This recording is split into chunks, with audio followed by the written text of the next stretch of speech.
talked about how they were the last decade. But then as we move into like the newer side of the LA Clippers, right? Steve Ballmer, Steve Ballmer era. So Donald Sterling, he had his scandal that occurred in 2014. Sold the team to Steve Ballmer for $2 billion. And I will say that since then, the Clippers have been a much more stable organization, which kind of comes from, Donald Sterling, a racist, old, just kind of like thick-headed, whatever you want to say about him. We all know one. Yeah. Go to Castro's, then you'll meet one. Yeah. But some with Steve Ballmer, a lot more energy in the organization, a lot more winning mentality. Steve Ballmer hires Jerry West to, kind of handle basketball operations. Jerry West, the same one that was a part of the Showtime Lakers, the Kobe and Shaq Lakers, the Warriors, and then also the Memphis Grizzlies with the Zach Randolph era. Yeah. And that team basically achieved as much as they could. They were in a really competitive Western Conference. They had to go up against the Spurs. They had to go up against the Thunder with Russ, Harden, and KD. And there were a lot of really good teams then. And the Clippers, which were a good matchup for them because you had Zebo and Gasol versus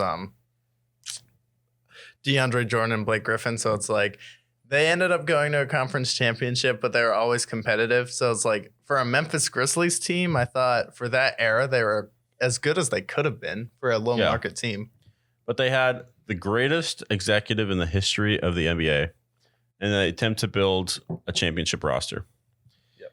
And then in 2019, they have Kawhi Leonard test free agency after he just won the Raptors their first and only title in remarkable playoff fashion. He had the double bounce against the 76ers.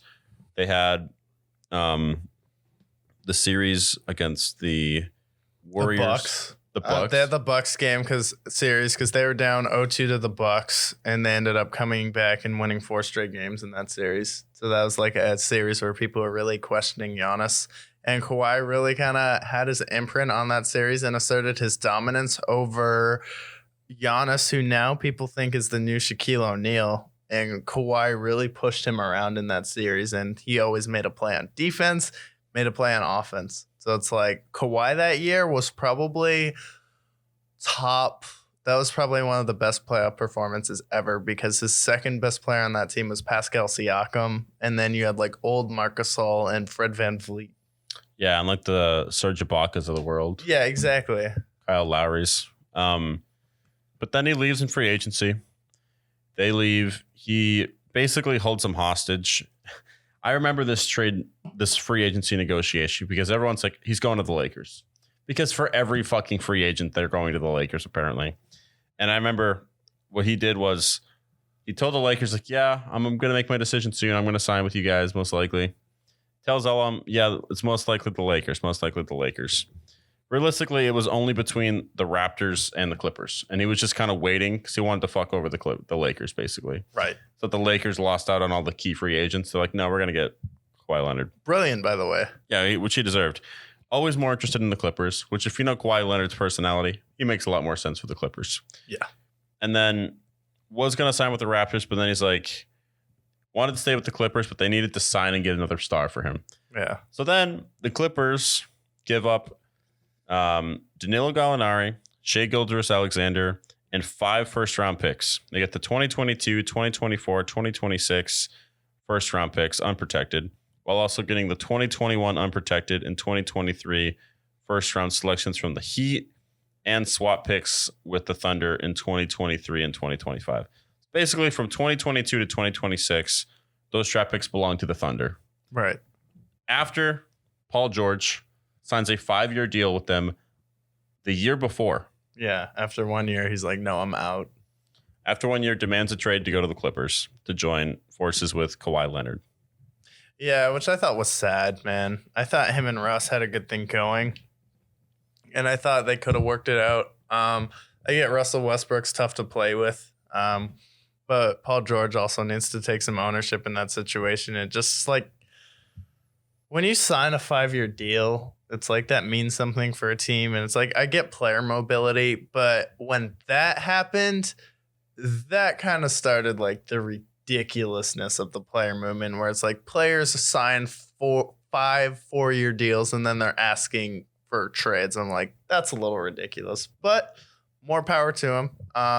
Him and Kawhi go to the Clippers, and then they have a really good run.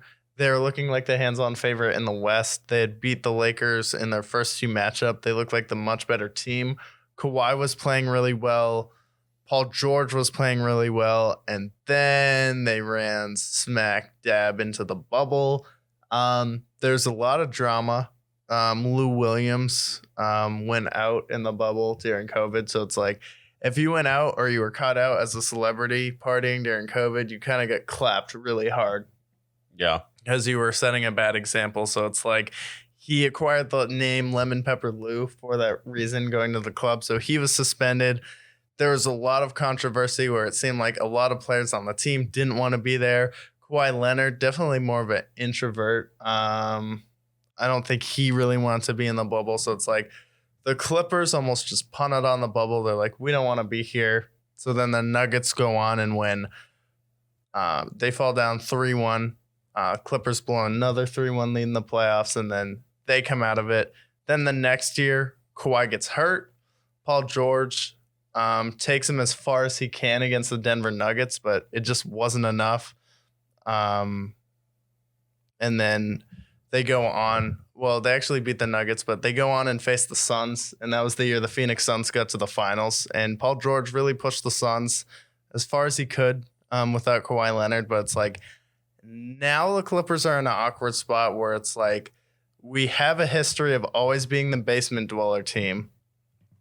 The Lakers have won a championship with LeBron and Anthony Davis, which we assembled Paul George and Kawhi Leonard to compete with.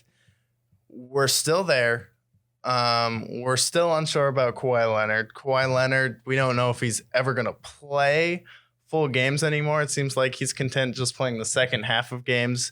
He's still taking off the back-to-backs, and it's like, you signed Kawhi, and it seemed like his last big deal because he seems perfectly content not playing and not competing for a championship right now.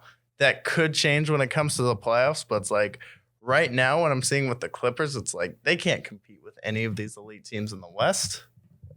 No, not at all. And Kawhi Leonard, in 328 potential games, he's played 109 of them.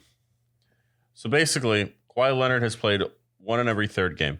What Kawhi Leonard has done for the Clippers, I mean, he tears his ACL. So 1 year